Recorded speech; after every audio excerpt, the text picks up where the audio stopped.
Hey friends, it's Thursday, and you know what that means. That means it's time to ignite the dynamite the day after the dynamite. And welcome to Day After Dynamite. I'm Will Washington, and I'm not alone here. I'm never alone here. Every time I say I'm going to be alone here, I turn out to not be alone here. So I don't think this is a show where I will ever actually be alone here. But I'm not alone here. I'm joined by my good friend. She is the Queen of the Ring. She runs the Church of Joshi. She is Alex Lajas. That's me. I really appreciate you pronounced it right. What was I going to say? Lajas? Lajas. I've had it. Have you really? Lajas. Yeah. So I appreciate that. Yeah. Lajas?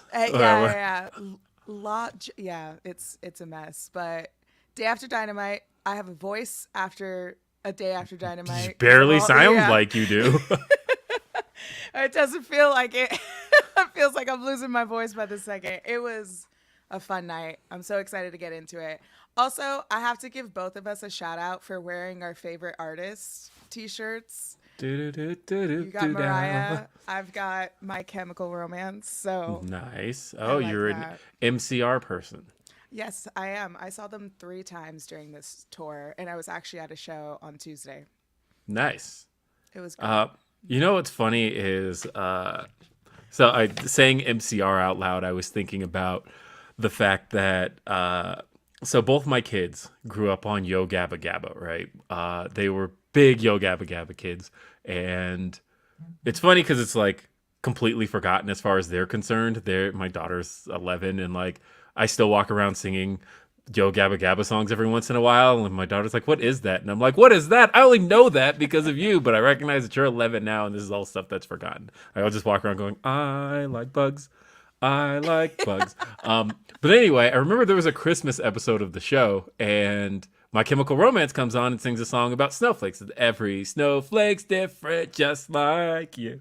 Anyway, but it's, of course, a Nick Jr. show, so they can't call them My Chemical Romance. So the whole time they're referring to them as MCR. The whole time. Yeah, and they're just like, hey, it's our good friends, MCR. Because it's like, at some point, some kid's going to go, what does My Chemical Romance mean? And then you start to break it down, and you're like, and and then half of their songs are about death. So it's like, we'll just call y'all MCR in this Nickelodeon universe. Yes. And so, yeah, as far as there's probably a whole generation of little kids who only ever watched them on Yo Gabba Gabba and know them as just MCR.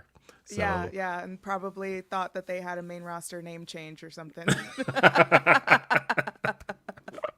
But welcome to Day After Dynamite. This is a show where we talk about all the things that went into and came out of last night's Dynamite, and we do it the day after. And when there's news that breaks, and there might be, I don't know, there's stuff that's not entirely confirmed, but could be soon. But that's what this show is here for, and we talk about things, and of course. One of the best parts about doing this show is when I get to have people who were at the show the night before. And you, Alex, were actually there in Arthur Ashe Stadium. Did you go last year? I did go last year. So yeah. I did see you last year because I was there last year. I did not get to go this year. But how would you have compared the experiences? Was there improvement with food? That's the biggest question I know people had all around. Yeah, I would say there was improvement with the lines in general. I think a lot of people learned their lesson from last year and got there very early. I got there around 5:30, which is the time that they opened the doors, I believe. A lot of people got there early and a lot of people learned their lessons. But I also think the staff managed it a little bit better because last year everyone was allowed to go to every floor. Whereas this year, they were very strict on, if you're in the 100s, you got to go upstairs. You can't come downstairs or anything. But overall, it seemed there were still long lines. It's wrestling. There's always Yeah. going to be long Oh, of course, lines. there's going to be long lines. I just hope it was Yeah. managed better than it was last year. Like I Yeah. had a lot of fun last year. It was one of my favorite experiences at a wrestling event. But like, I also, as I notoriously talked about on Grapsity this week, didn't eat at all because the whole trip I ended up eating beef jerky and a ginger ale, and that was about it. Uh, and Well, I'm taking you to the best pizza spots next time you're in yeah, town. I mean, honestly, well, a big part of it was that I played it really close. So, like, doors last Oh, year opened at okay. 5:30. My plane landed at 4:30. I played all of that so close. It was like I landed, went straight to my hotel, put my bags down, and went straight to the venue. There was no time to stop and eat, do anything. I just knew I wasn't gonna have it. And then it's like, okay, maybe I'll get some food at the arena. Oh my god, food at the arena was just not happening. And then eventually, after sitting there for, well, let's see, I was there an hour before the show, hour of Elevation, 2 hours of Dynamite, 2 hours of Rampage. So after sitting there for 6 hours, the only thing I ate last year was some gas station beef jerky. And Oh man, so, I feel so bad for you. Yeah, because last year, like the lines, people were waiting in line expecting that it was the food line, and they're like, no, this is the merch line, and it was like merging together, and it was very packed. It was very packed last year, but this yeah. year, I can say that it was at a normal capacity in those different levels this year as it was last year. I think they really like learned their lesson, Yeah. but. That seems to be your gimmick, though, is you always cutting it close with Oh planes yeah, and yeah. That's me. I mean, well, cause like the least amount of time. Look, I'm gonna turn this one around. Ready? yeah. The least amount of time I can spend away from my family, I will take. And Okay. so if it's one of those like, with this particular case, I really wasn't planning on going at all, and then it was kind of a last minute thing. I ended up with tickets, and I'm like, okay, let me go. But then I thought, oh, I didn't even put in for like time off of work, none of that. I really have to get back on time. I really have to play this in a way where I don't miss any work.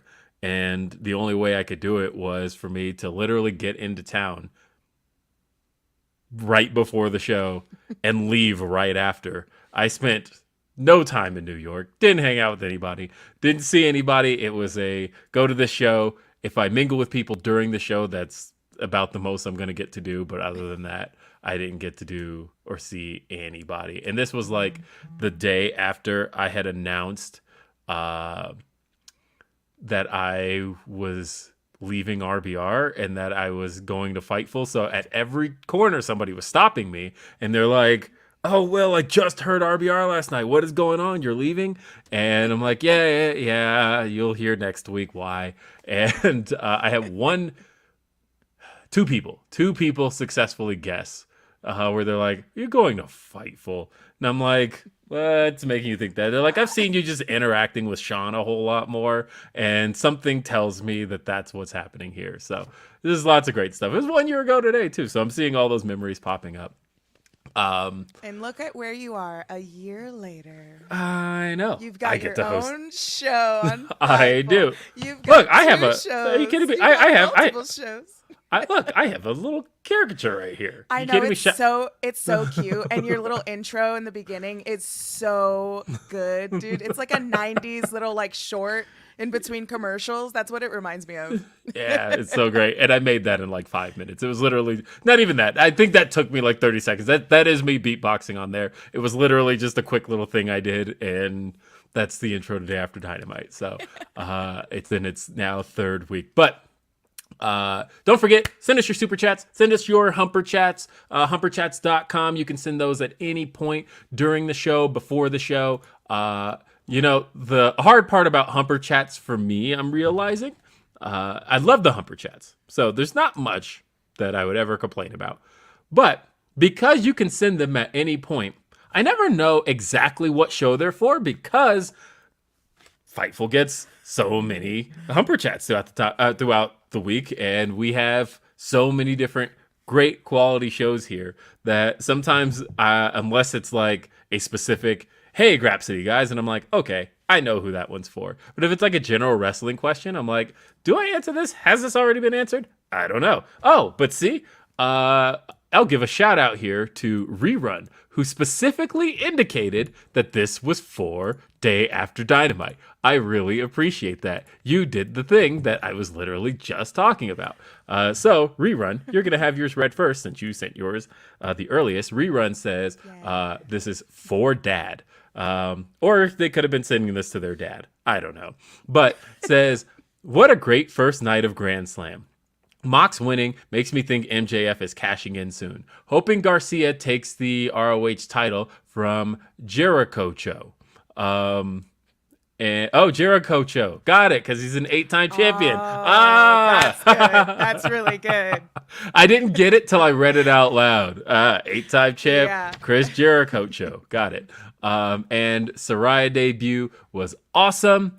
And title me daddy ass was the last thing they said. I couldn't fit that in there. Thank you, Rerun. I appreciate that one. Let's see. We also got Graham says, scissor me, daddy will. Swerve is vicious, A+ dude.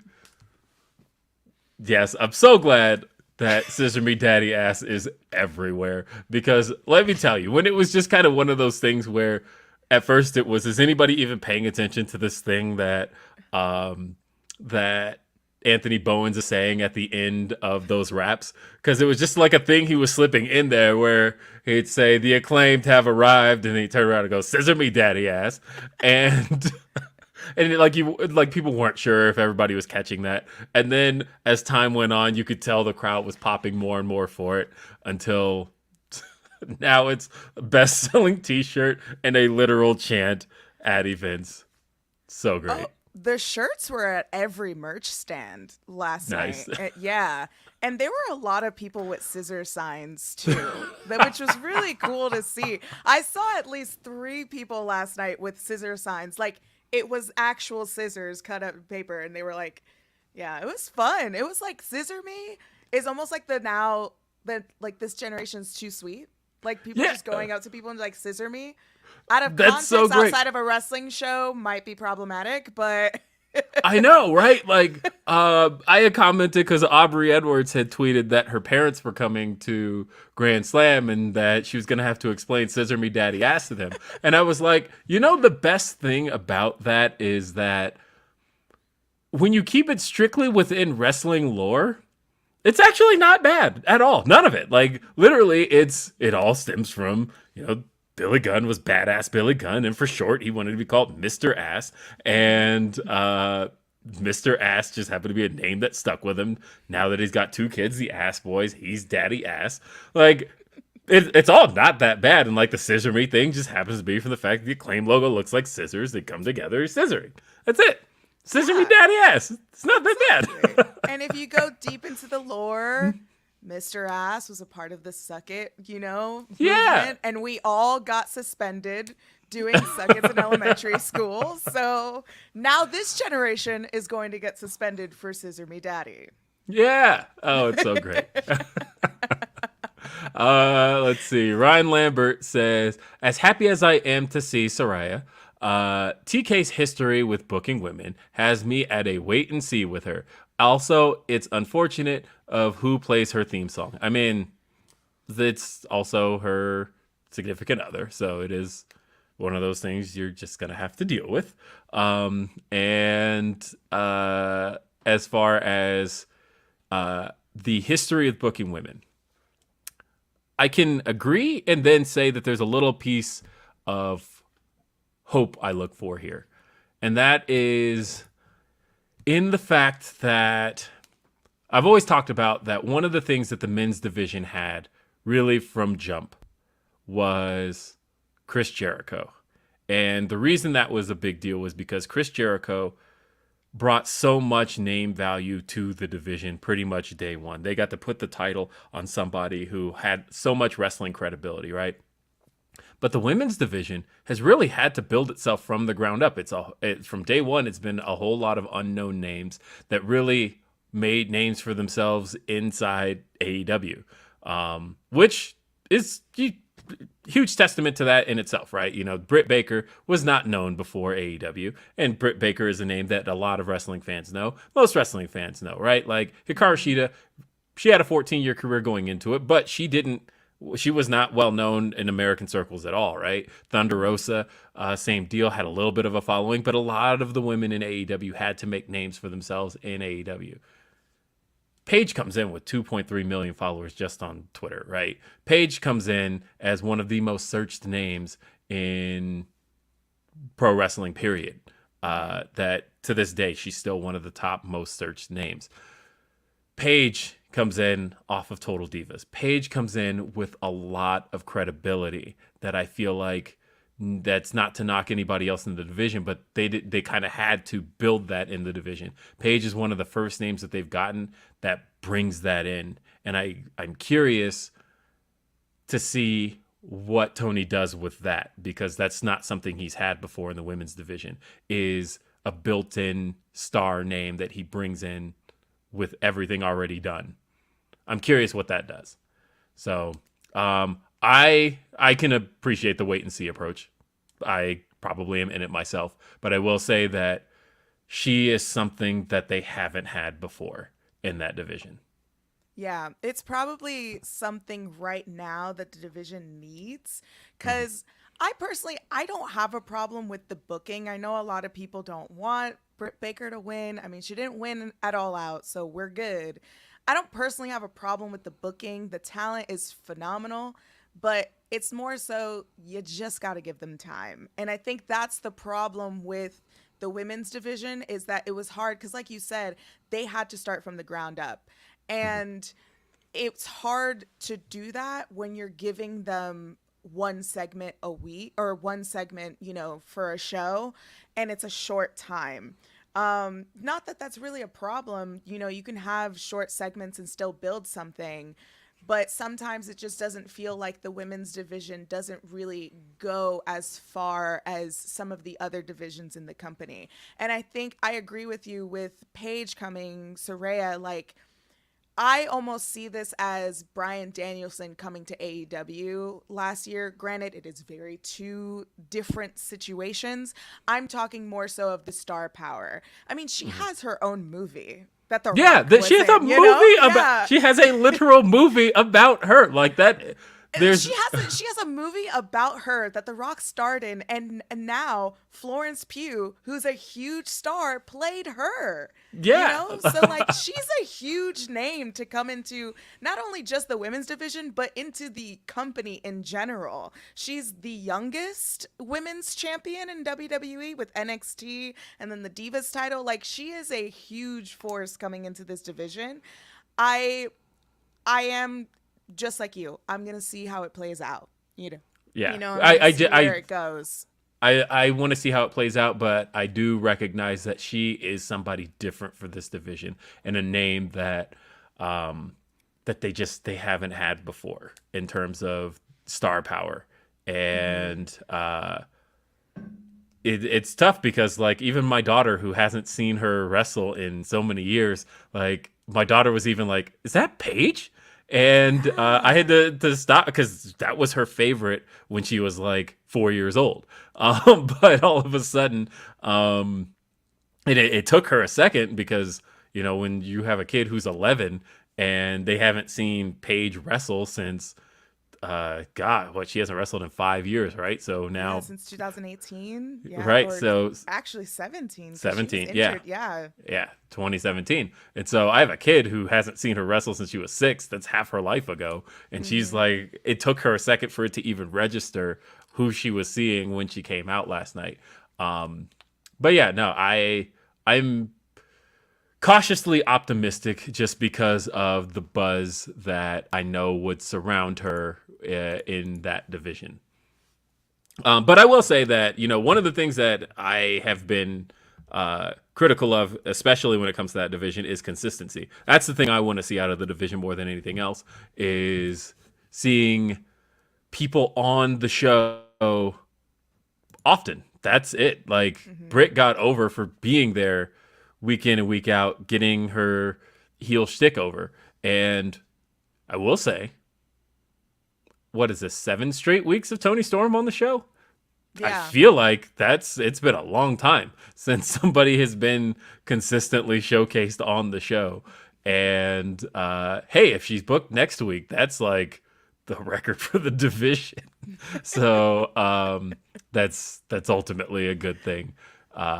So let's see. Matt James says, I was at Dynamite last night, and I think Rampage suffered greatly from a burnt out and tired crowd that progressively left before the main event. Do you think Grand Slam should be 2 nights? I explained on Grapsody, having been at Grand Slam last year, how they should have done it. And what I said was, if I were putting this show together, there wasn't much to elevation, I don't think. I think there was 2 matches, right?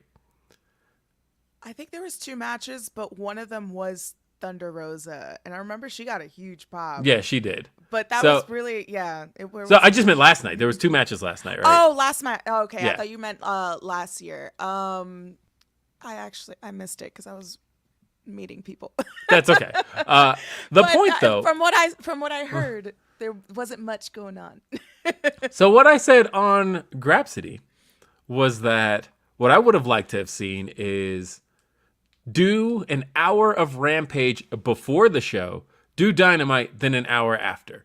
And then all of a sudden you're not keeping people well past midnight in New York on a weeknight.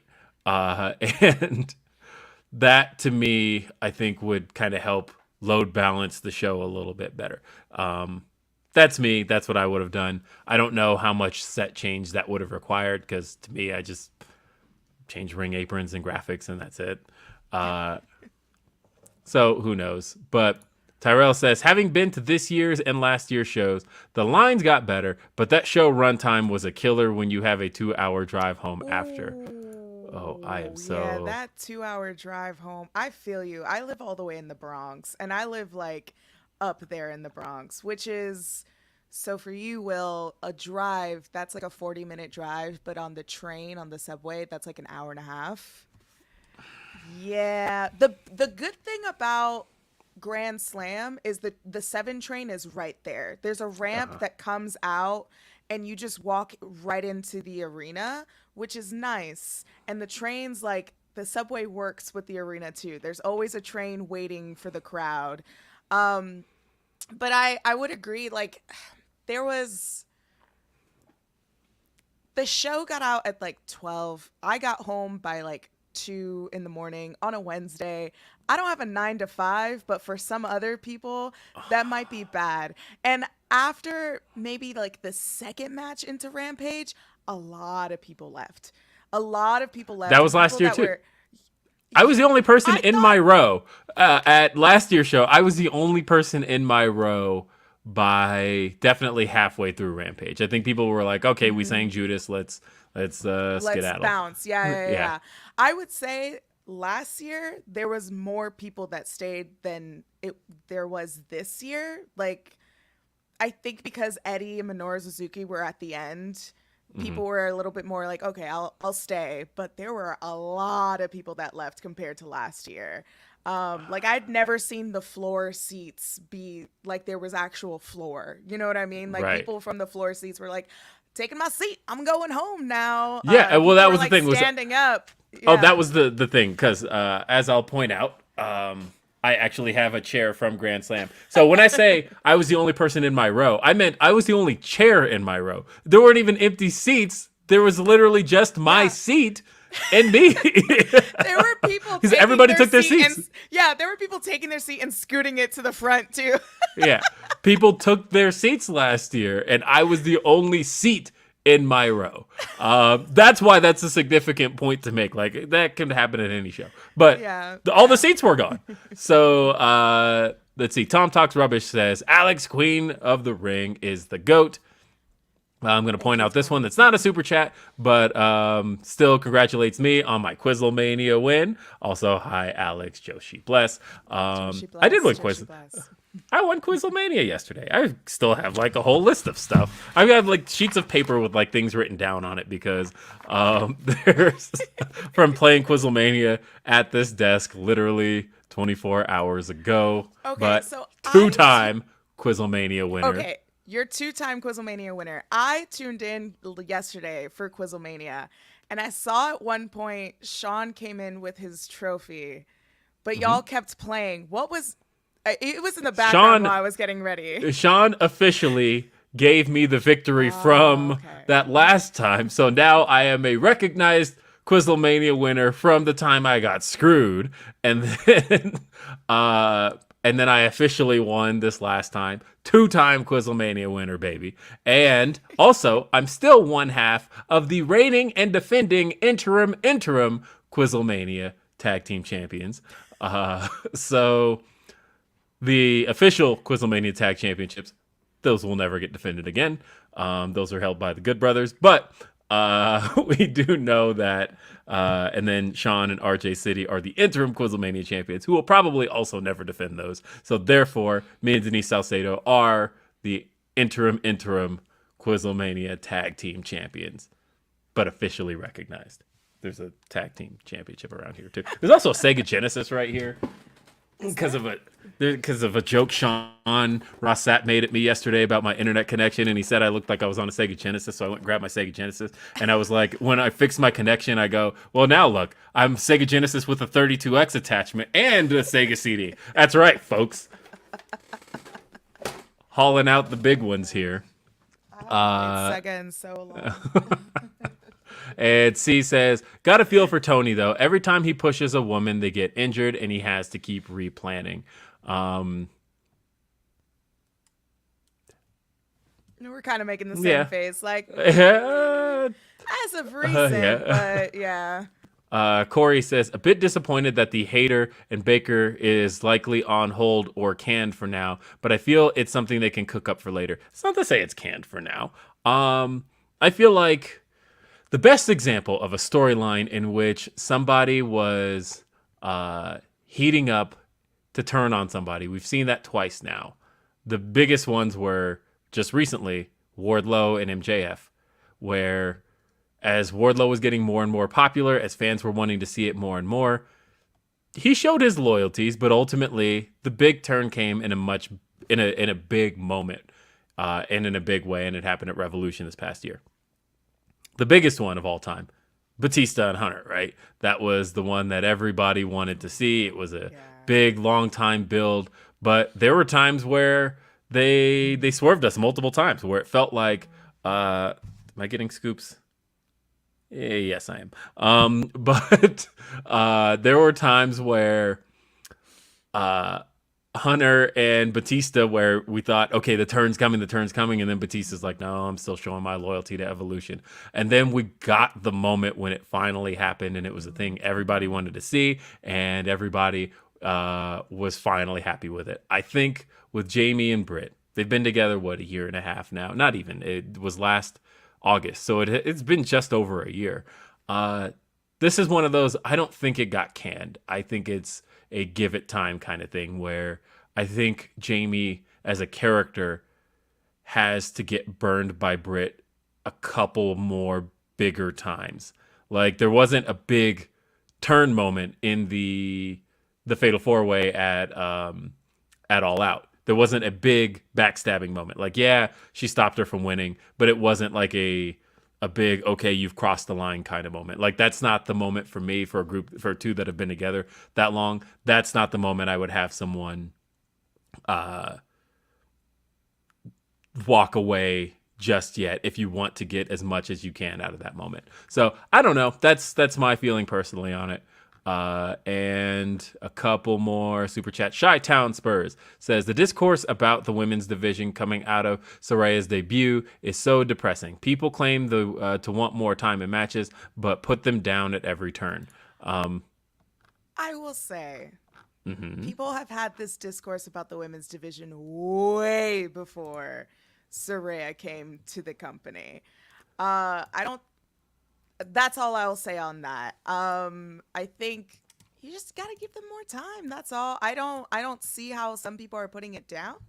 I mean, so it depends. I will say that now, granted, I think there are a lot of bad faith actors out there who will say they want more time and then turn around and like post botch clips and things like that. And I feel like that's the kind of stuff that I'm like, either you want to see things happen more or you're going to trash what happens more, but you can't do both. And so either way, and this is a case where I do see it from the same people. And that's the kind of stuff where I'm like, look, either keep your just keep your criticisms focused. That's it. And that's how I feel about it. Tony says, I think Jamie is going to finally screw Britt when she is about to win a solo match for a title. See, there's a place to do it. But I feel like Jamie's not there yet. And I don't know. It all depends on what Saraya is going to do.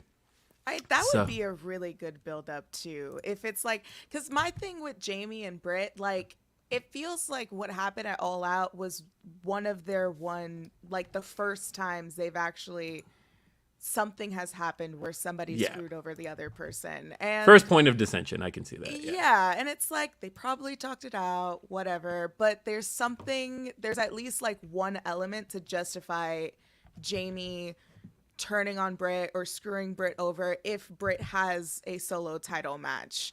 But it would be, like we've been saying all this throughout this whole show, it's like it has to play out. And I think that's the one thing I love about AEW is that I always let it play out. And most of the time when it does play out, it's great. It takes you get like a good satisfying conclusion. Yeah, I thought that, the first time we ever saw any dissension between Wardlow and MJF was like middle of 2020, where they had only been together like 9 months at that point. I remember people going, oh, it's too soon for them to break up. But then like it turned out that wasn't the breakup point. It was just to establish MJF being a dick to Wardlow.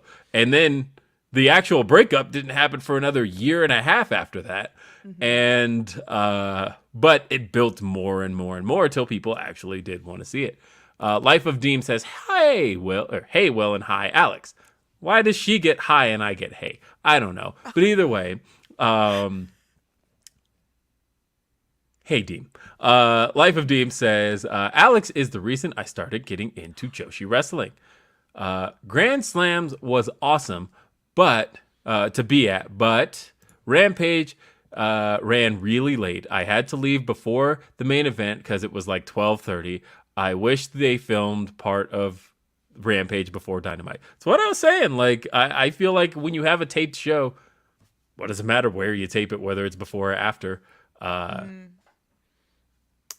Just tape it. That was my feeling on it. But hopefully next year that's managed a little bit better, because that seems to be a common complaint. I just saw somebody say they got home at 4. So I'm just so sorry for y'all. Yeah, I mean, like, people will go to the show early if they tape Rampage early, So yeah, I agree. It probably should be, at least if it's 2 hours, it should be before a show. If it's an hour, I can get being, after the show, but that's all. Like, getting home at 4 in the morning is a lot. And hey, we so we'll see how this goes in the next year, because Revolution, rumored, FightfulSelect.com, is rumored to be on the West Coast this year. And I will say that when it comes to those West Coast shows, late Rampage, great, right? Because all of a sudden getting out at 9:30 is way different getting out at 12:30. You can run a Rampage till midnight. I mean, not midnight, but you can run a 2-hour Rampage and probably still have a crowd that's not worried about, am I going to get home in time to get 3 hours of sleep? Yeah. Chi-Town Spurs basically confirmed what I was saying. This is not about booking, but the botch stuff. Booking warrants criticism. So, and Anime Otaku says, I just want Jamie to finally do the DMD bit when she flattens Britt and stands over her. You'll get it. Just give it time. It's got to happen.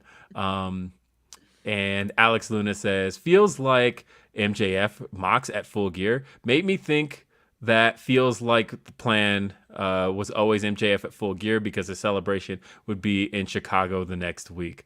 Ooh. It would be, because yes, the fallout of Full Gear is because Full Gear is November 19th, and then you do have the Chicago Dynamite right after.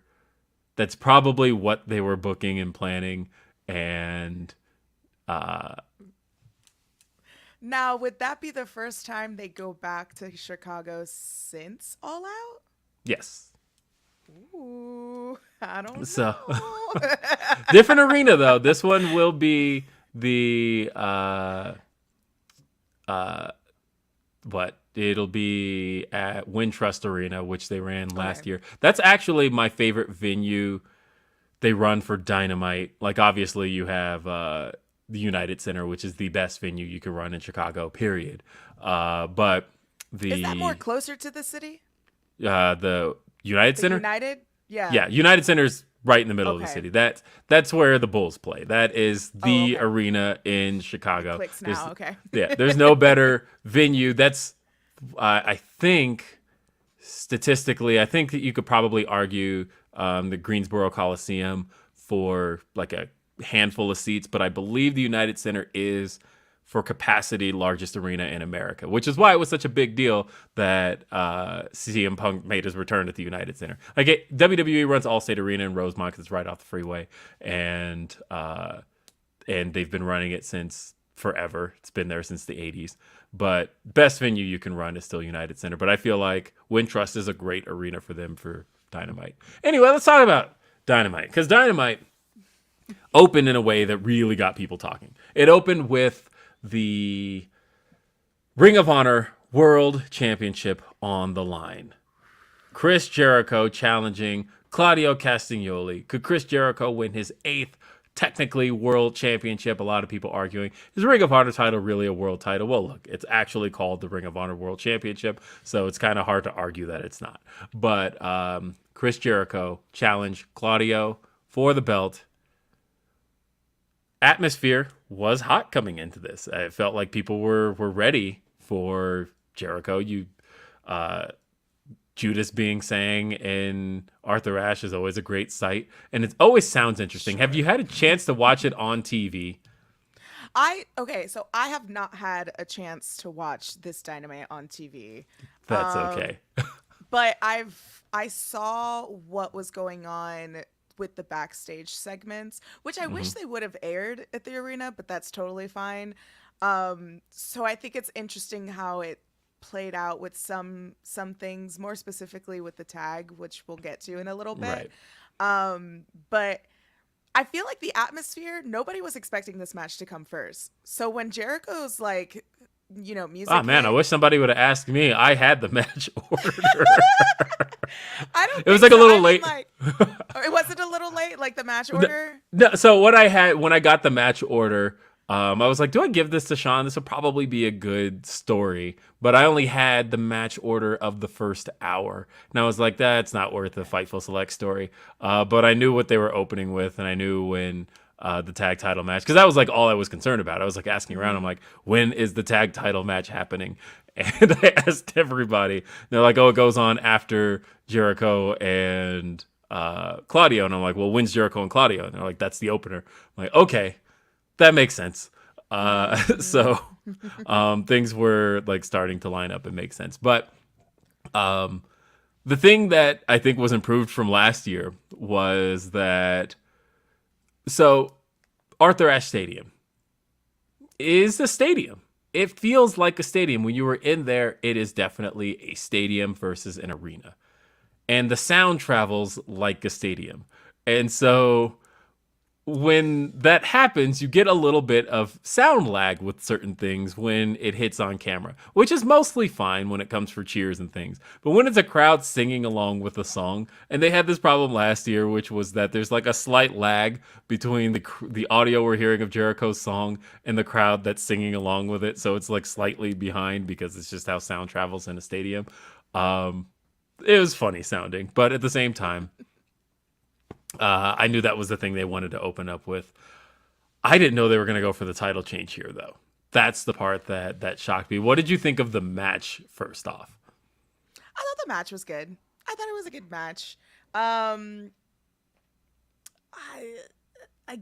just wasn't expecting this match to go on first.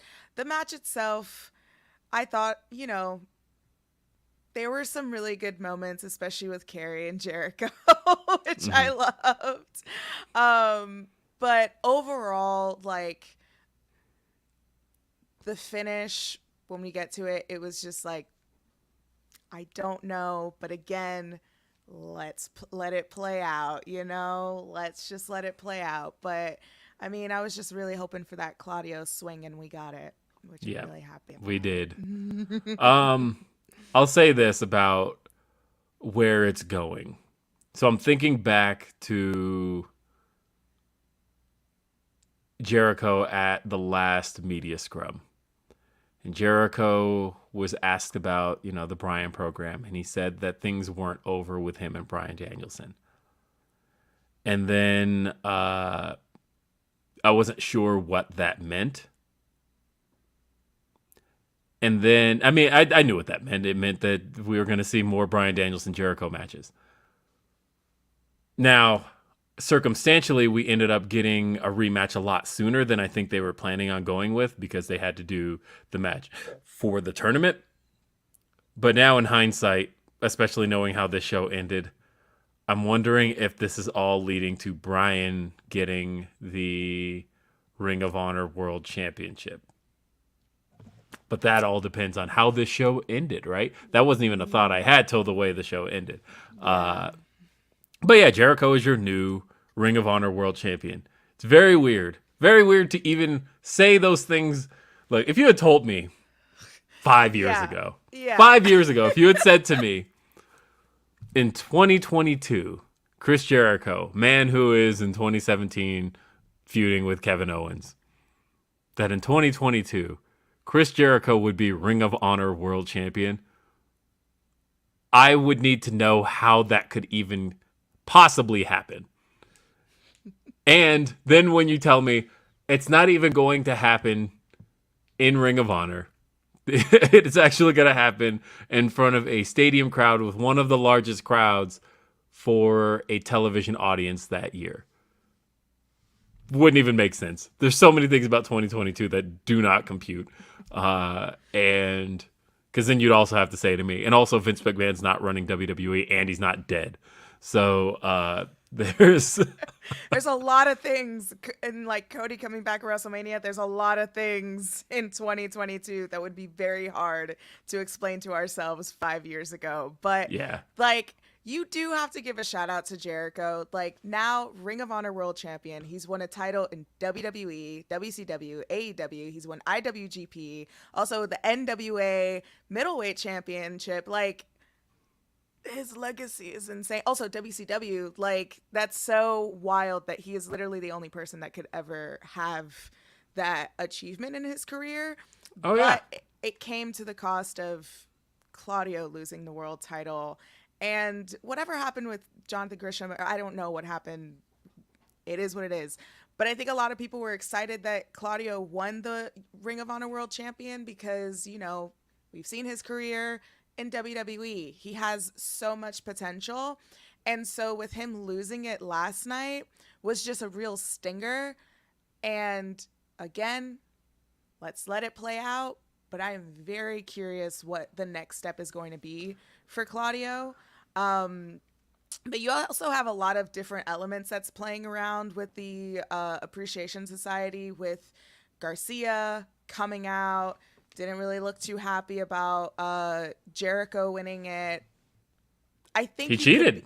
He cheated. That's pretty what it is. He cheated, and I mean, that's what you got to do. He's not a good guy, so it's a good win for him. It makes sense.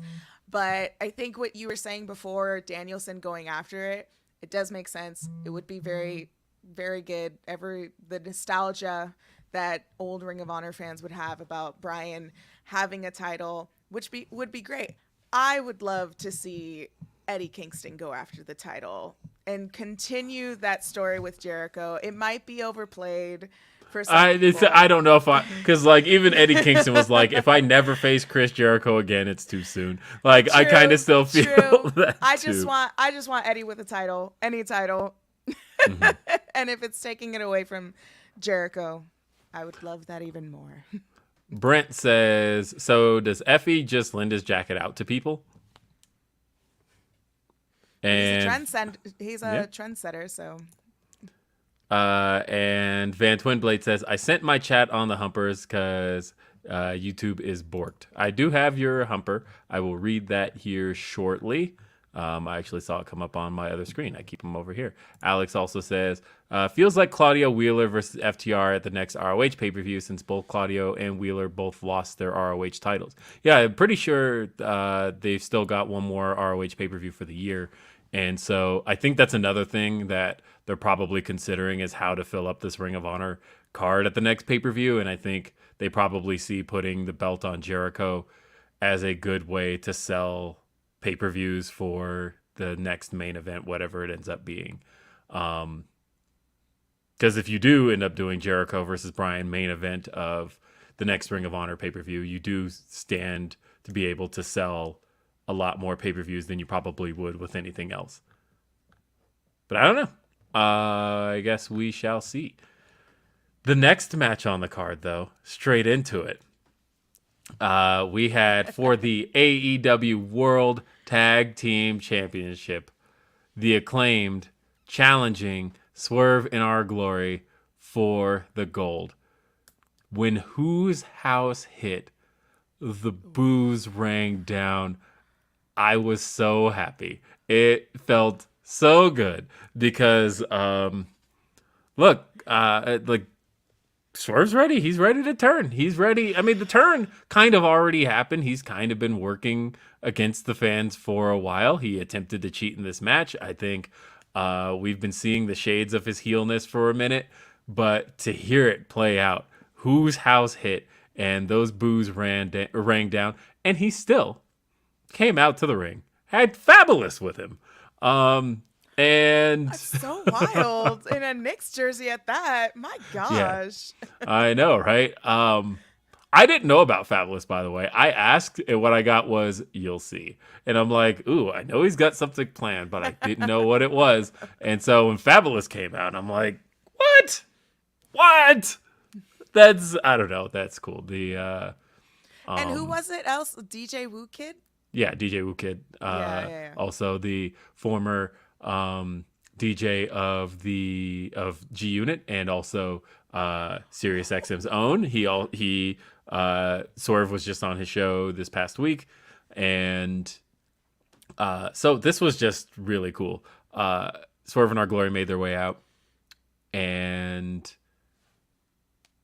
the Acclaimed, huge reception. Huge reaction. They're panning across the crowd. As Alex mentioned, everybody is scissoring. There's signs across the board. I tweeted last night about how I feel like, guys, the Acclaimed really does feel like AEW's first truly started from the bottom act. That I went and hunted down their first match as a team on Dark, and I posted the clip of their first entrance. It was rough. It was really rough. It was in October of 2020. And they didn't even officially call themselves the Acclaimed yet. In Max's rap, he said, I'm Max, he's Anthony, we're critically acclaimed. But they weren't officially the Acclaimed yet. And the fact that they went, and they lost to Best Friends, very short fashion. But the fact that they went from this jobber tag team that they brought in that had never tagged before, by the way. This jobber tag team that they did in October of 2020 in front of no fans, in front of the pandemic. And the reason that the pandemic's noteworthy is because I always think about successful pandemic era acts. Because it's one thing to debut in front of fans and get over. It's another thing to debut in front of no fans where you don't know necessarily what's over and what's been working, what's clicking. And so Dark was always taped in front of no fans. Like it wasn't, even when they were bringing in, the couple hundred fans to come watch Dynamite during the pandemic, Dark was always taped with nobody there. And so just to see them come up the way they have in over 2 years, overcome so many obstacles. Anthony Bowens had been injured twice. Max Caster had been suspended. And they just kind of overcame so many things to be where they are, to be the most popular act on that show and a stadium show. Everybody just wanted to see them win. And they got their moment. How was this being there? It was on a different level. I would compare it to watching it at home at All Out. Like I'm Mm-hmm. sure All Out was insane. Like I said before, the whole entire arena were scissoring each other. Like they were. Like I said, it's the new Too Sweet. It really is. And the crowd, like as soon as those sirens came up, that was in that till that moment, like the biggest pop of the night was when they came out. And I So agree, great. like the rise of the Acclaim, I think that's why they are so special to the fan base and why they got so much momentum during that first tag match at All Out, because it was so organic to see it, and it Yeah. was, and the pop for them has been so organic. So when they came out, man, like I almost felt like the wires that were holding up the screens were like shaking, and especially, when they won. But yeah, I mean overall the match itself, I think a lot of people were on the edge of their seats throughout the Mm-hmm. whole entire match. And you can feel it too in the crowd.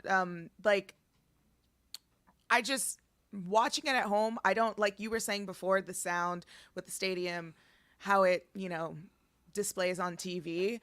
It really was on another level. And there was that one spot where Max Caster, he gets on the top rope, and I don't know what he was trying to do, but like he tweaked his knee. And there Mm-hmm. was that moment where you can feel everybody in the arena just like, oh no, like they're not Deflate, gonna get like, it. Yeah. They're like, he's not gonna get it. He's injured. He's injured. And of course, with injuries now in AEW, a lot of people were really scared that medics were gonna come out and help him out. They didn't. They continued the match, and then when they won, it was a wild experience to be a part of. Like I've been a part of, the Hardys coming out at 33 at WrestleMania. I've mm-hmm. been in, Great Muta coming out at Madison Square Garden in G1. That was those two were one of the biggest pops that I was a part of.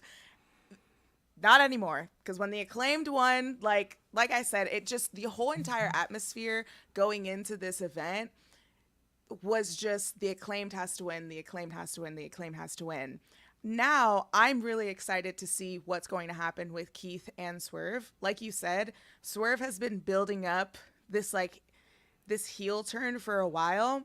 I think, like some really great heel turns, a good heel turn is good when it's justified for that person to turn. And I feel like Swerve has been justified for a very long time. And in that way, last night he tried to win in a very heel way. And I'm very excited to see what their future holds for them. I think Swerve has the potential to really be a big star and go for the world title soon. Maybe not this year, but that's going to be huge when he eventually does. Yeah, I think that ultimately we always knew he signed to be a solo act, but no, I've liked the way everything's played out. Honestly, I'm happy to see Swerve and Our Glory get their flowers for this tag title reign. I've been seeing it all over Mm-hmm. Twitter of people going, you know what? I wasn't sure what to expect from this reign.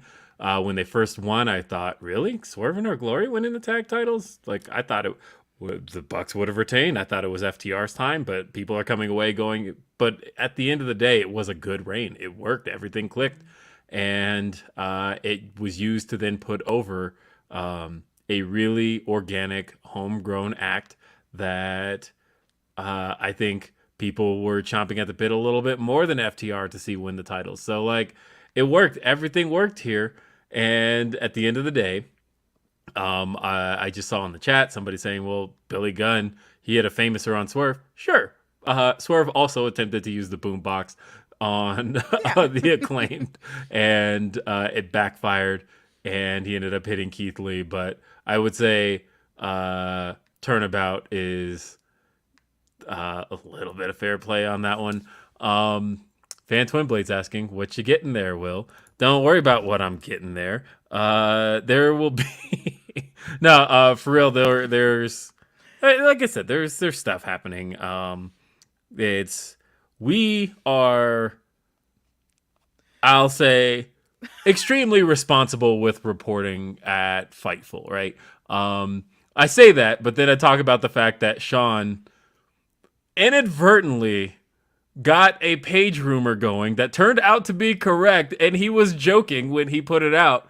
When it was Louis Dangor had tweeted about what kind of surprises could we see, and Sean posted a GIF of Paige, and that started like Reddit ran with that, and they're like, "Oh, Sean Ross Sapp is hinting that Paige could be at Grand Slam," and Sean even was correcting, like, "Guys, this was a joke." And then, as it turned out, no, it wasn't. He was actually correct. He was completely correct, and he wasn't planning on being correct at all. There, it just happened. Like, he's like, when have I? Because he was like, when have I ever put out news that way? That I have literally never just dropped news as a reply to some. I guess he has before, but like that's not how he would have handled the Saraya. At least that moment, right? Yeah, that moment had he known that it was going to be that big.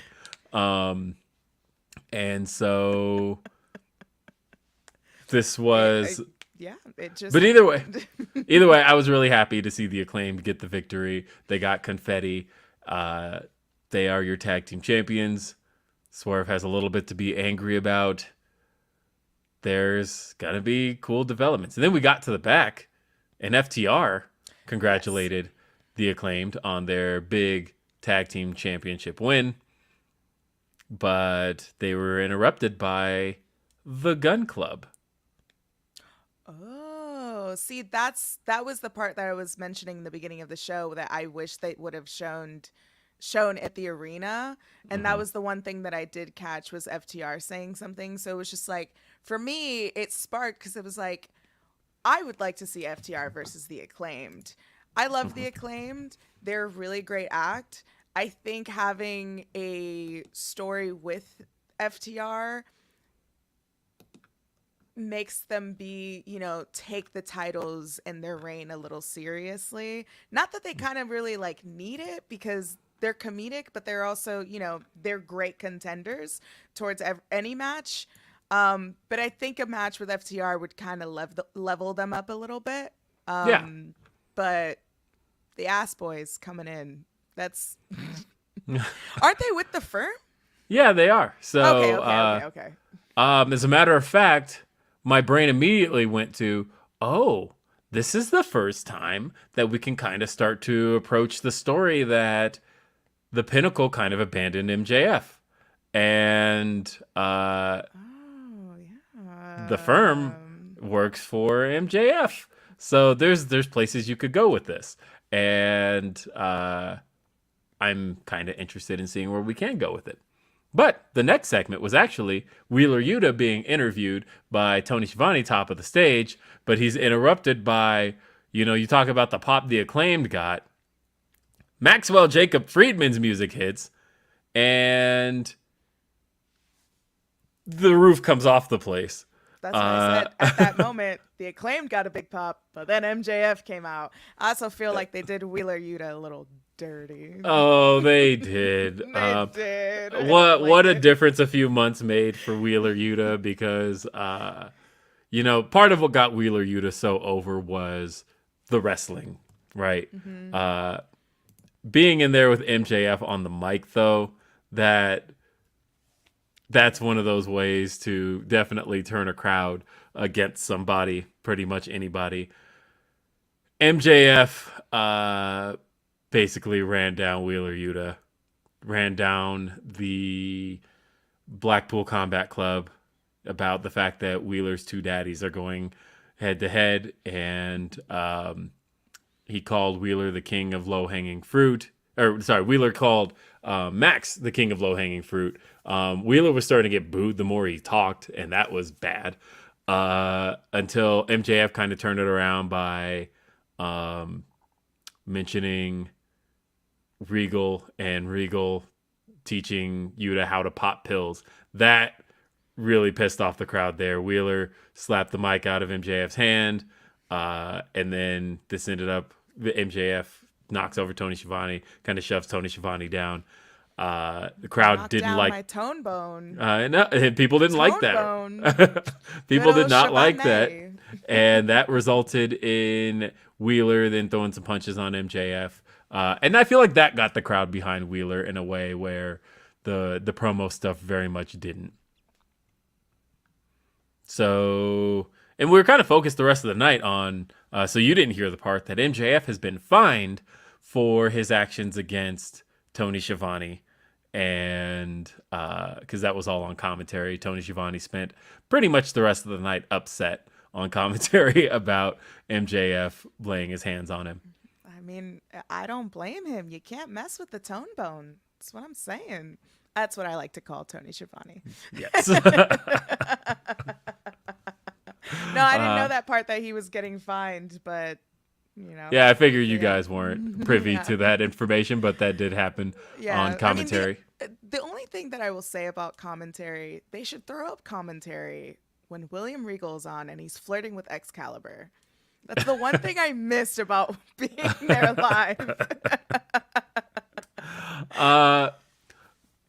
So backstage, what's funny is we talked on Grapsity about who could Diamante be bringing in, and we're like, well, the person she's describing sounds like Trina. Like I thought that when she read when the spoilers came out, and then I'm like, oh, but she said original baddie. Maybe she's talking about Red Velvet. I don't know. And no, it turned out to be Trina. Trina had hinted at it a couple days ago when she retweeted a lot of stuff about AEW. And then we were like, wait, it actually is Trina? What could be happening here? Trina's backstage with, and I liked little things here. Mm-hmm. Jade, Cargill, and the baddies basically just talking their shit. Diamante comes in and she's like, I brought my friend. And it turned out to be Trina. And I loved Jade turning to Kiera Hogan and going, wait, did you know about this? Because this is your girl. That was a good little line there because I've kind of hated the idea of like everybody knows, or at least I won't say everybody, but it's at least public enough knowledge that Diamante and Kiera Hogan are a couple to the point of where anything that involves them on opposite sides is a little bit of a head scratcher. Like you got to address like something. It's a little bit of an elephant in the room. And I like just Jade Cargill in a quick line, just saying, wait, she got Trina. Why didn't you tell me about this? This is your girl. Quick little line. It was a throwaway line, but I thought it was good. And that's it. That's Trina. Look, I have a Trina story to tell. I wasn't sure if I was going to tell this story, but I'm going to tell this story. It's a story of a young Will Washington. Probably was about 16 years old. You can Google it. Google Trina King Magazine 2004. So anyway, I Googling that now. But look, I liked Trina when I was 16. I still like Trina, but I liked Trina a lot when I was 16. Okay. So of course there was this. Yeah, this is King Magazine. Yeah, this is King Magazine, and I was like, I'm gonna buy this, and I grabbed it, and I remember I got to the counter. This is at a 7-Eleven, and I just put it on the counter, and it's that embarrassing exchange where like I don't want to make eye contact with anybody. I'm like, just give me the King Magazine, please. And the guy at the counter is just looking at me, and I'm like, I don't want to look up. And he picks up the magazine, which of course just has Trina's ass on the cover. If you're seeing it, yeah. Mm-hmm. And he looks at me, looks at the cover, and he goes, "There should be a law." And then he scans it, and I just hand my cash over, and I'm like, I just want to leave. And I put the magazine in my backpack, and I got home, and I own that magazine somewhere. Yeah. I don't know where it is today, but at some point I definitely owned that issue of King Magazine with Trina on the cover. 2004, it was spring 2004 King Magazine. So what state were you in at this time that The clerk Just was like, "This should be legal." yeah, it was in Colorado. I was Oh, probably Colorado. not that Okay. far from where I am today. But yeah, this was just it was a thing. 16-year-old me liked the original baddie Trina a lot. Yeah, good for Uh, you. That was your moment last night. so the All Atlantic title on the line. Pac took on Orange Cassidy, and I thought personally this was an incredible performance by Orange Cassidy, where I thought that we always see Cassidy kind of turn it up throughout the match, but we've never seen Cassidy come out with fire the way he did here. And I thought the way he was like, "Nah, I'm fucking sick of Pac. I am, I'm coming in to fight for this championship." And it wasn't the first Pac Orange Cassidy match or even the second one. This was a fiery Orange Cassidy who was in there in a almost like a sarcastic way, in a way where he was like, I thought the spot with Pac going for the Black Arrow and Cassidy just like raising his foot the whole time and is just Oh like, my come on God, down. yeah. Hilarious stuff.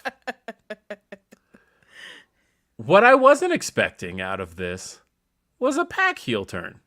Mm-hmm. Because Death Triangle as a group are still baby faces. And like Pac was kind of playing the heel throughout the match, but it's like, it's because the fan favorite is Orange Cassidy. But then when he grabbed the ring bell hammer and clocked Orange Cassidy with it, that to me was the moment where I'm like, oh, that's a turn. He's like a full on heel here. Mm-hmm. And sorry, I just got a work message. This was great. I just had fun with this. I thought Orange Cassidy was really on fire throughout the match. I was somewhat believing he could win. But at the end of the day, Pac cheated. What did you think of this? I will admit it was a good match. There's a It butt was coming. but yes, but I wasn't satisfied with the way that this match came about, more so with the build and everything. I think Pac turning heel in the middle of the match was great. Of course, like you said, Orange Cassidy, he's the fan favorite. Everyone's going to, root for him. But also, people have been rooting for him for so long. And this is his 8th title match that he's had in AEW, and he hasn't held a title in 3 years. And he's been white hot since the company has been established. That's just my one thing about it. Maybe that's because I'm just a huge Orange Cassidy fan. But, Orange Cassidy can go. And even in his first match with Pac, like, he proved that. So Yeah. in terms of, like, a good wrestling match, I knew it was going to be a good match. And it was a good match. Definitely was not, like, anticipating for Orange Cassidy to win. But, there was that one spot where, like, Orange was doing his little lazy kicks, and then Pac like threw in that drop kick, which was really, really fun to see. But there was just something about this match where it's just like, I could take it or leave it. I think that there were a couple matches that happened in Rampage where they probably could have switched spots. Mm-hmm. But I think they wanted to make Grand Slam all championship matches. all and I think championships, that, yeah, which is very valid. But there's something about the All Atlantic Championship that's just, it needs a little bit more zhuzh for me. Because when they announced the title, I was excited because going into Joshi background, there is a title at Stardom called the SWA Championship, where it's the same thing, where if somebody is, from Japan, it has to be somebody else who is not from Japan to, Mm-hmm. face for the title. So I was very excited for the All Atlantic Championship because of that reason, for it to be announced. For me, it just has been a little stale. Pac is a really great champion, but I need something else. I think maybe if it was a different opponent versus Pac, I would have been a little bit more excited and I would have been a little more into the match. But I'll be honest, I was checking Twitter to see what was going on, in the backstage segments. That's when I found out about like FTR. But yeah, I don't know. Overall, I just think they had to switch it up a little bit. Maybe it was like, placement of the card. Again, titles, understood, but that's just me. That's my opinion. There's a piece of me that kind of was buying the idea that Orange Cassidy could and probably should win, just thinking about the idea that Ethan Page is kind of gunning for that belt. Mm-hmm. And he also declared that he's going to take out the meme wrestlers to get there. And I thought, well, there's no bigger of a meme wrestler than Orange Cassidy. And so, like, they actually kind of had another story kind of set up there. So I'm curious where Ethan Page and all that stuff is going. But yeah, I guess. So they're talking about in the chat that like Pac had kind of been working heel against Kip Sabian as well. But for the most part, like Pac officially turned face at like end of 2020. Like he's been basically specifically aligned babyface. And like even going into the three-way, Pac and Kenny Omega and Orange Cassidy, like Pac was pretty specifically positioned at worst tweener, but like he kind of had babyface positioning in that match. He wasn't really doing much heelish stuff and definitely wasn't positioned against the fans. That of course was, I guess, because the second time Pac and Orange Cassidy faced each other was the one-on-one match in 2020 where they had to do the audible finish because Cassidy got hurt in the match. Mm-hmm. And that was Daly's Place. I know a lot of people have forgotten all the stuff that's happened in Daly's Place. I don't know where this goes. I will say this though. We immediately got a 4-way match for the interim AEW Women's Championship. Athena debuted some new music. And what was the song, by the way? I know it was posted to Twitter, but I know it is officially licensed music, I want to say, or at least a song not by Mikey Ruckus.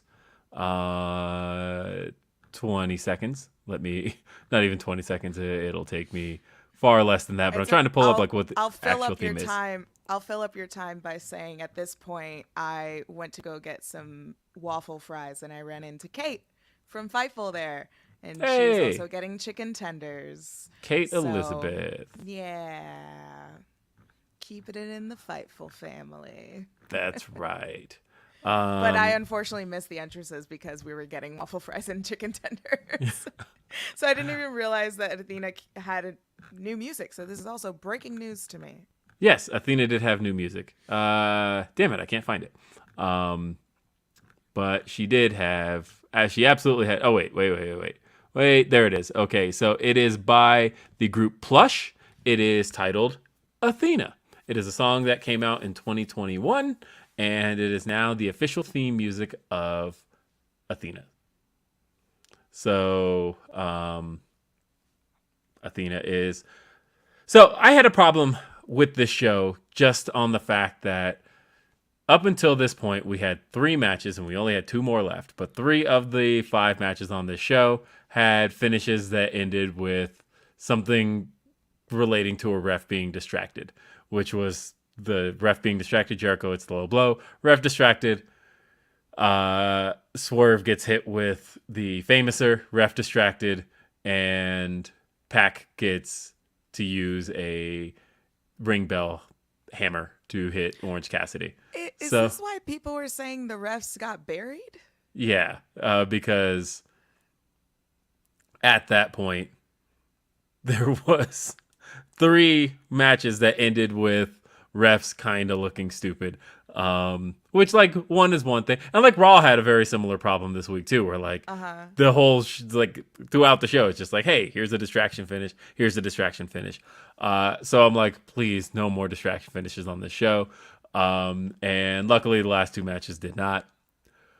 But I thought that they came in here to cook. I thought pretty much from the start of the match for the interim women's championship. I was worried about the fact that we had just seen a four-way at All Out, and it featured two of these participants, that it would be too similar. Didn't think it was similar at all. I thought that they kind of just came out of the gate swinging, and I thought that they really came in there to cook. I thought Athena did a phenomenal job building the crowd back into it. It felt like the crowd kind of started off a little bit subdued, but she did the work in getting the crowd into the match. And I thought they were more into Athena than anybody in this match. They were more into Athena into this match. And even like the Acclaimed had just won. Again, it was the biggest pop. The crowd, you can feel, was a little tired during the Pac and Orange Cassidy match, but Athena really brought them back, especially that one move where she like got into a backbreaker. It was something else and then a backbreaker. Man, Athena can go. She's so much fun to watch in the ring. I'm like, the stuff that she was doing with Jade, it was like, all right, I'm glad that she's in this title scene. And the Jade title scene, the TBS title scene, it is what it is. It's great what's going on there. But Athena, man, like, again, the way that she could just bring a crowd in just from her move set alone is just phenomenal. Like, that was her match. That was her night, I feel. Just to kind of elevate her a little bit more of like, hey, remember, I'm in this division as well. And I agree with you. Serena being a part of the match and Athena, they brought different stuff compared to Jamie and Hikaru Shida in the last match at All Out. Yeah, it was a really good match. Again, I think the ladies, I think a lot of people came back for this match. And even that one spot where Serena had, I think it was Athena on a hold, and then Toni Storm had Britt on a hold, and they were just like talking shit to each other. That was fun. That was great. See. Yeah. That was a great spot there too. Now, Anime Otaku notes that it's her indie music. She's friends with the band. Cool. Cool. Then that's one of those cool things where I do like to see people get to bring in kind of their own sound, and when it works, it works. So it was, I would say the spot that got everybody really on their feet was the spot in which Athena had both Serena Deeb and Britt Baker lifted. Now, of course, the landing on that resulted in Britt getting her nose busted open and possibly broken. So it was fascinating to see, again, a bloody face Britt Baker. It's such a common sight because it's happened so many times. But yeah, she's the blood and guts of the company. She is. Toni Storm retained, but the heels were not happy about that, and they lay the boots to our baby faces, Athena and Toni Storm. Then out comes Jamie Hayter. Whose side is she on? And she sides with her girl Britt. It's now 3-on-2. What's happening here? And then some music hits. Crowd's not sure who it is. And then when the word Saraya hits, oh my God, the screen hits the Tron, crowd loses it. They pop so hard. I was so happy for her.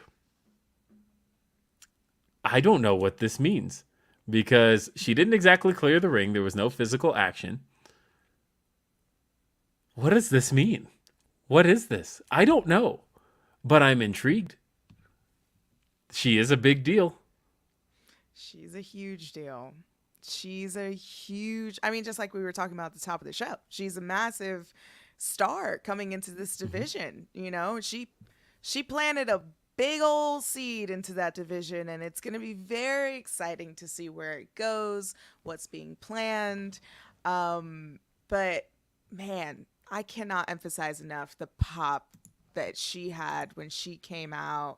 It's so well deserved. I'm so happy that she got that moment, and just gets into the ring and she starts saying, "This is my house," and people were really like, "Yeah, let's go!" Everyone was Yeah, really I took a little excited. umbrage with that 'cause I'm like, Yeah. first off, Swerve's house. But Don't do this to my cousin. How dare you? yeah, I know. So yeah, I did. But at the same time, hey, people get to have their houses. Who knows? I don't know what any of this means. Is she going to wrestle? I don't know. I don't actually know. Well, she's up on the site with She is. graphics and wins and loses, the rankings. But so everybody's far. there. Yeah, so we don't really know. But we don't know. This could mean anybody. I mean, Mark Henry's got a win-loss record. I that's don't true. I don't know what this means. I want to know. I'm very intrigued. That's what I will say. I am extremely intrigued. Yeah. She is on the site, and it's such a cool visual to see. Yeah, I can't believe she's back. I can't. Yeah, I'm so excited. There's so many people excited to see her back, and that makes me so happy. And, regardless if she wrestles, if she's, a mouthpiece for somebody, who knows? I mean, when she was the general manager of SmackDown, that was cool. I liked her. I thought she was one of the better authority figures. I'd love, Yeah.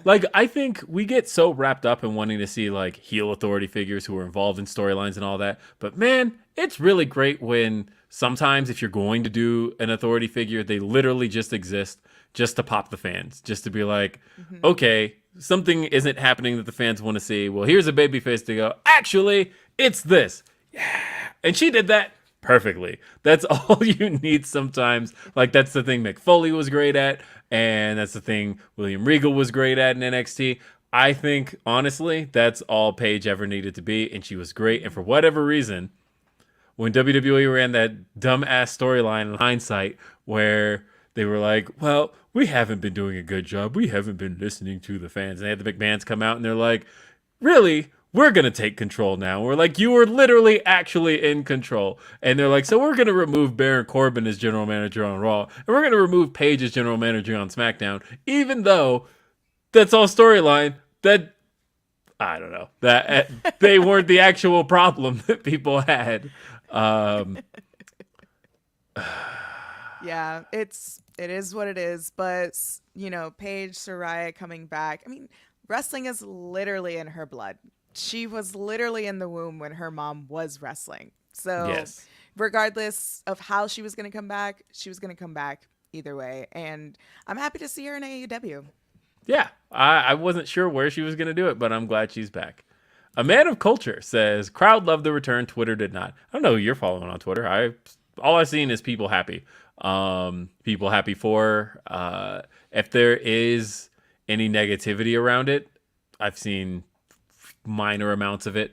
Mostly what I've seen is, especially other wrestlers. I love seeing, Bayley celebrating this return. Yeah. And just a lot of her WWE peers were like, we are just happy to see Saraya get this moment.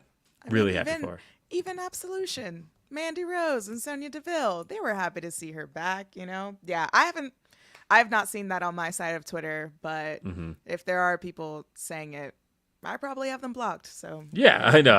I must not be following anybody or have the right people muted to, because I definitely am in this new side of my life for whatever reason where I don't like blocking people.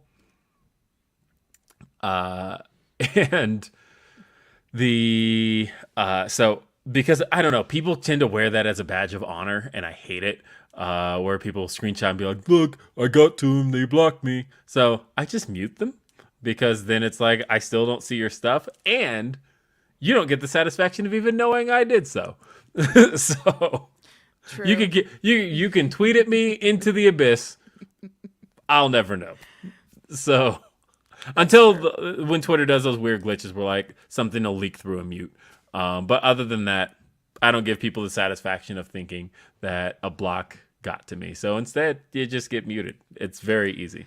See, I'm very different. I protect my peace. I have to block those people. I think it's weird when they bring it up in person. And I at least have to remind them, like, you realize Twitter isn't real life. And I don't know who you are because your picture is not your face. So it doesn't matter. But proud of you for also doing that and not giving them that satisfaction. Yes. Like I said, it's just Just is what it is. Yeah, you don't get to know the satisfaction. You don't get to know if I'm not seeing your stuff anymore. Let's see. So Van Twinblade said, I'll give you $3 if you play the 2 videos Glory Pro put up on their Instagram on Grapsity. I think Glory Pro would actually have to give us those $3 just Or to make more. sure that our account stays in good standing, doesn't get flagged for content, because man, does this account struggle with that. Also, hi Alex, can the Church of Joshi pray for Tootie Lin to get the call from Japan? We're setting our prayers now. We are praying to our overlords, Aja Kong, Manami Toyota, Bull Nakano, to the Joshi overlords to send her there. Man, there's a lot of good people that could be in Stardom or TJPW. There are really a lot. I hope that Willow Nightingale also fixes her visa, because that was exciting for her to be announced to go to TJPW. But Tootie, we need Speaking of which, big news out of Japan today. I was literally just texting my best friend because we were planning a trip to Japan. We had been planning for this past January, and that was January 2022 was a trip we were planning way back in like 2019 before a pandemic. We were like, okay, that's the year we're going to take. No, it was January 2021. I can't believe that was the year we were going to go. And then we weren't able to. And we were literally just texting each other like, did you see? Visa's not required any longer for travel to Japan. fingers crossed. So I am now, are really... you're really excited? Yes. Really excited. I was going to ask, are you planning to go for Wrestle Kingdom? That was the plan. Okay. Yeah, that was the plan before. So I'm going to start looking at finances and figuring out if I could pull off Wrestle Kingdom next year. Yeah, hopefully you can, dude. I've always wanted to go. Kayla and I, who's my co-host for Church of Joshi, we have been talking about it since we started Church of Joshi. And yeah, I texted her today about the visa stuff. I think she's at work, so she didn't text me back yet. But when she finds out, she'll be very excited. Yeah, we definitely want to make a trip to go out to Japan for the wrestling, of course, but also just the culture of it all. I've never been. So at the end of the day, I just want to go. The problem, so my best friend has been. So this was going to be one of those like, ooh, oh, cool. I get to be kind of guided and helped out here.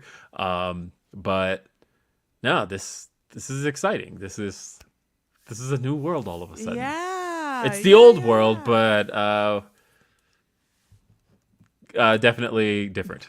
And so I hope I'm able to pull this off.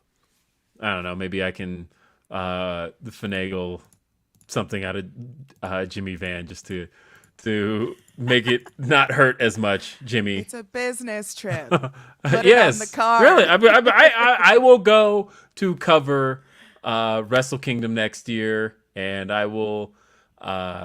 I'll be at the press conferences. I'll do all of it. Come on. Little side shows like Choco Pro or anything. You'll go to anything. I will go to anything. Absolutely. Look, first off, Tokyo Joshi Pro stays on my, that was the reason I subscribed to Wrestle Universe, and I keep my subscription going.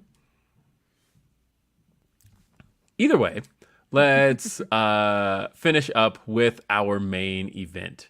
AEW World Championship on the line. Bryan Danielson, my favorite wrestler in the world, taking on Jon Moxley, as Ricardo the Dream puts it. Mox the Ace doing ace things. He's my champion. I will say I was had. Damn it. because I was of the belief that this was Bryan's night. Bryan even laid it out there on Road 2 this week. He talked about how he's only lost 4 times in AEW. And the 4 people he had lost to were Daniel Garcia, Jon Moxley, Chris Jericho, and Hangman Adam Page. And thus far, he got his win back over Daniel Garcia. He beat Hangman Adam Page. He beat Chris Jericho. And there was only one person left, and it was Jon Moxley. And that was the win he needed back to avenge all of his losses. Like, it was a perfect kind of setup, right? Mm-hmm. I'll talk about my issues with this match first.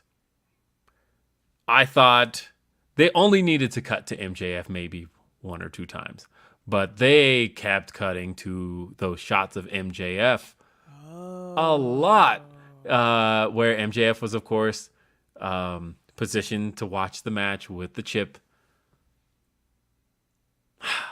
I didn't need to see MJF that many times. I felt like we were just kind of reminded that he was there looming way too much.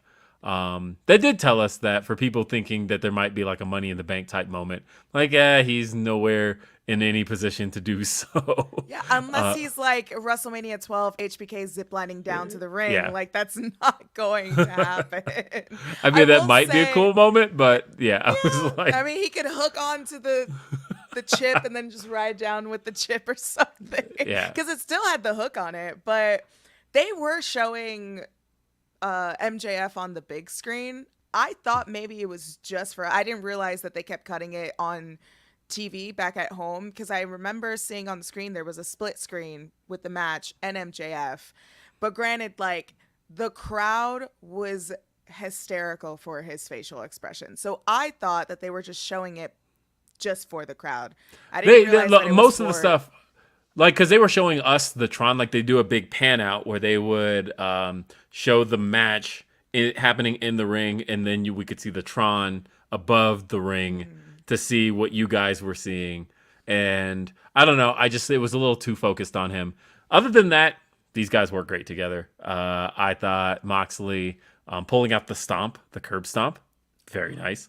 Wild, right? Oh yeah. My gosh. Bryan just brings it. There was a lot of intensity here. And I think both guys very much had the crowd in the palm of their hand. I think it was probably 60-40 from a viewership standpoint. It felt like mostly Bryan. It was split. Yeah. It was split in the arena, for sure. It was split. I'm very happy I got to see a cattle mutilation in person. Nice. I'm very happy about that. And also that spot where they were on the top of their heads and they were just like slapping each other. Yeah. It was, that's always great. And that makes me sad that y'all, got cut a few times going into MJF, because the match was really good. But I also could have gotten a little bit more time with that match, Yeah, definitely. I thought when it started, I thought, oh, wow, this is all we're getting out of this. But here we are. Moxley, when he hit that paradigm shift on the stage, I thought, oh, there's not a whole lot of time left to do anything else. What's going to happen here? How do we get to the Bryan victory? Mm-hmm. And then once you start to realize the Bryan victory is like not happening, Moxley is the 3-time AEW World Champion. I'll say this. I wanted the Bryan win. I was rooting for Bryan. I thought the setup kind of set up Bryan Danielson nicely to become a world champion. But I also know that MJF is looming and is going to become champion. If MJF is going to win the title very soon here, it makes more sense for him to beat Moxley, absolutely. Especially considering if you don't have the CM Punk feud to run back, and it sounds like they weren't going to have that anyway since Punk tore his tricep. If you don't have that feud to run back, luckily Moxley does have history with MJF, and he did beat MJF the last time they faced each other for the title. You do have that to run back to. So in that sense, I do feel like no matter what, MJF's title win probably should be the it probably should be a moment where he's getting a little bit of like redemption for being MJF, right? So that should come over Moxley, not Bryan, who he's never interacted with one time. On the other side, though, I just wanted to see Bryan get it. We could do MJF anytime. I know that they're like, it's probably happening at Full Gear. MJF's going to walk out of the Pru with the title. Fine. But man, I just wanted to see Bryan get his moment. He's my favorite wrestler ever. I just wanted to see it happen. I didn't get to see it happen. You're not alone. I wanted to see it happen too. I thought it was Bryan's time, especially considering Mox just had the title. And that's not a complaint. That's more so of like Mox during his second run, although it was 3 months, it was a phenomenal run. And it was one of my favorite runs within the world title because Mox is just a dude that like he doesn't care who he wants to fight. He just wants to fight. You know, the fact that Brody King had a title shot is pretty wild. And that's what I like in a champion. Just a fighting champion's like whatever, just like brawl, you know? But with Bryan, I thought that you could have a chance to maybe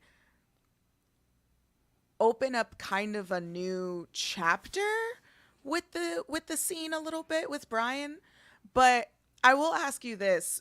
What would you prefer, Bryan going after the AEW World Title or the Ring of Honor World Title? Well, now that now that everything makes sense. So It at made this up to point, you. so all of a sudden I'm like, okay, I can kind of see an interesting side story here now of maybe Bryan going after the Ring of Honor World Title, and that could be a cool main event for them at the next Ring of Honor pay-per-view. Yeah, I don't know. I think that I want to see Bryan get a long reign, whatever he does. And I know that that's not going to happen now because MJF is next. That's the thing we do know. So if it's going to be a short reign, I think a short reign makes more sense for Jon Moxley than it does for Bryan Danielson. Moxley's been champion more than anybody in AEW. It does make more sense here. So I'm okay. But we got an abrupt cutoff, by the way. This match clearly ran long. Something ran long here because the way the show ended with Moxley winning, and then they're just like, we gotta go, and Bryan like stands up and looks a little bit angry, and we're like, oh, what's gonna happen here? And then we see on Twitter that it was, oh, Moxley got the belt strapped around him by Bryan. We didn't see any of that. It's such an abrupt cutoff of like Moxley wins, and they're just like, all right, folks, we'll see you Friday. So they didn't show Bryan snatching the title away. We see Bryan snatch the belt, and then it cuts off. And so, like in my brain, I'm like, oh, what happened? Is Bryan angry? What's happening here? And then I had to turn to Twitter, and I saw people's fan cam footage of him having the belt strapped around his waist. And yeah,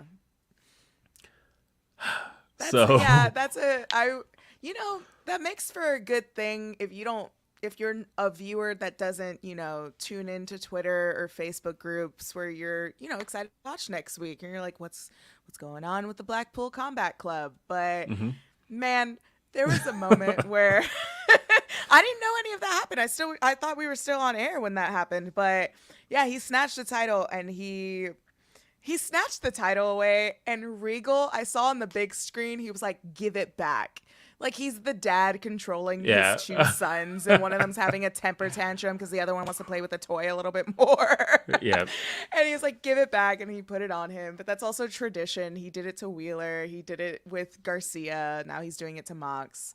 But Mox did deliver a promo when they cut I saw at the top that of the stage. Yeah, man, he could cut a promo. But I know. Honestly, in hindsight, like as much as I was expecting Bryan, I thought about the promo he cut after All Out in hindsight, and I thought, oh, he wasn't he? Of course he was. I just wanted my Bryan moment. But I get it. I I get it, folks. know. Yeah, Uh, but Mox is like the heart of AEW now. he Honestly, is. I honestly think that he is the heart of AEW, and he's proved it because of misfortunes with flukes, right? With injuries and interims. But I think that's also what makes it more special is that he just, he stepped up. He He did. stepped up in the best way. And you know what though? When you think about it, like if the AEW story ended tomorrow, he is the protagonist of the story. Like when you think about the first ever AEW pay per view had a lot going into it, but at the end of the day, the moment that ended the first Double or Nothing was the arrival of Jon Moxley. He has been so tied to the existence of AEW that like so much of his presence has been a major factor in the company. So that was Grand Slam, folks. And as we do, I got to talk about ratings. Ooh, and not only do we have the ratings, we've got the quarters. I So thought we were getting official scoops. no, I don't have that No yet. scoops today, y'all. Y'all have to No. subscribe to Fightful Select for that. I know. I'm still waiting on stuff. If it's even happening, I don't know. It was one of those rumors we heard, and I don't know. But stay tuned. All right, looking at the quarters. So it was another show where every quarter remained. It was a really steady show. Everything stayed above 1 million. As a matter of fact, even the women's match where it was positioned was the third highest quarter of the show. Shut up. Sorry, doing some math here, but it was. Good for them. I know. That's really great. So the overall rating, by the way, was 1 million. So the overall, it did 1,039,039. That was good enough for a point. What am I looking for? Somebody give me this because it's not in my ratings here, is it? Either way, it came in number 1 cable, number 14 overall. Survivor was, of course, number 1 on cable. Oh, it was a 0.35. There we are. Survivor's still on still on TV. Yes. It's number 1 overall, but number 1 on cable was Grand Slam. I mean, pretty much all the network stuff had its premieres this week. But still number 1 on cable. Dynamite was still down from last week, though. Last week's show was really highly rated. But every quarter remained over 1 million. And still did great for them. So Now, what's that compared to last year? last year's Grand Slam, I think that show did like 1.2 million overall. I'm almost certain of that, but I can pull that up just to be 100% sure. Let's see.